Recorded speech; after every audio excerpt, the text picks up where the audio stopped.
Daniel, great to see you. Just set this fight up for us and how you're feeling ahead of September 21st when you get to take on Anthony Joshua. What are your emotions right now? Right now, I feel great moment, great opportunity.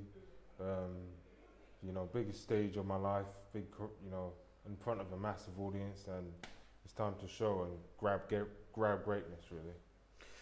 What are your feelings towards him as a fighter, first and foremost? He's someone that's in my way, and not only that, he's someone that's been up the top for a long time, that's been a king for a long time, and I have to become a king slayer on the night, and that's what I have to do and take that throne. If that's what you think of him as a fighter, what do you think of him personally? Personally, I don't know. I don't know about personally.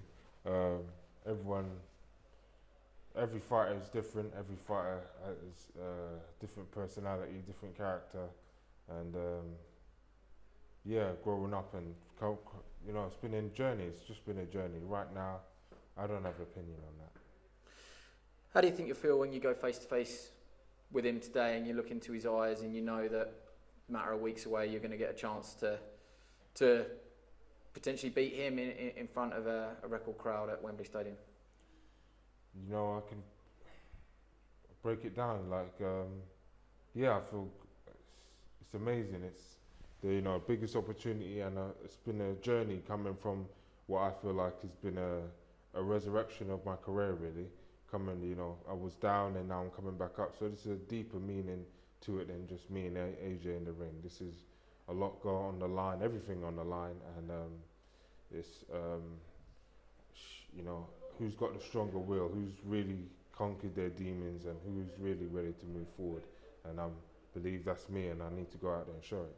Yeah, that's a brilliant answer. I think it's really interesting you use that word resurrection. I was going to come to that later, but is that how you feel now that when the chips were down and the odds were very much against you, you have pulled it out of the fire and you have resurrected your career? Yeah, somewhat. I've resurrected it. It's not over yet. Every day is a battle. Every day I could fall right back into where I was, but I'm going to keep chipping away and keep going forward.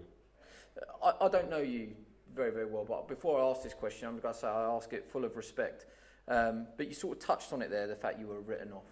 And yeah. One of the things that was labelled against you, which I can only assume is the worst thing that a fighter can have labelled against them, is that you quit. You looked for a way out. In your last two fights, your two career best wins, without a shadow of a doubt, when there were a number of occasions where you could have quit, the fact that you didn't, the fact that you stayed the course and you won, do you feel that you shut a lot of people up?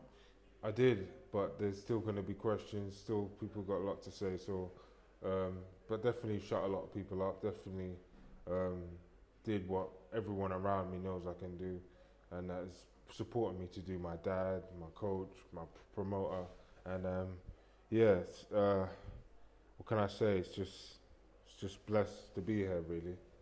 Particularly in your last fight, where you were a big underdog, but it really seemed to light a fire underneath you. Yeah. If you go back into that mindset, how were you feeling when everyone was questioning you? And to get over the line against Filip Hrgović, what did that mean for your confidence?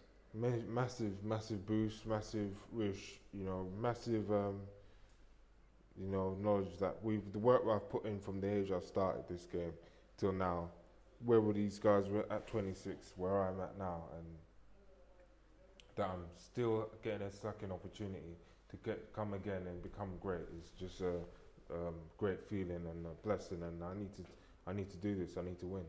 Do you believe in yourself now? Of course. Well, I definitely believe in myself. I'm definitely,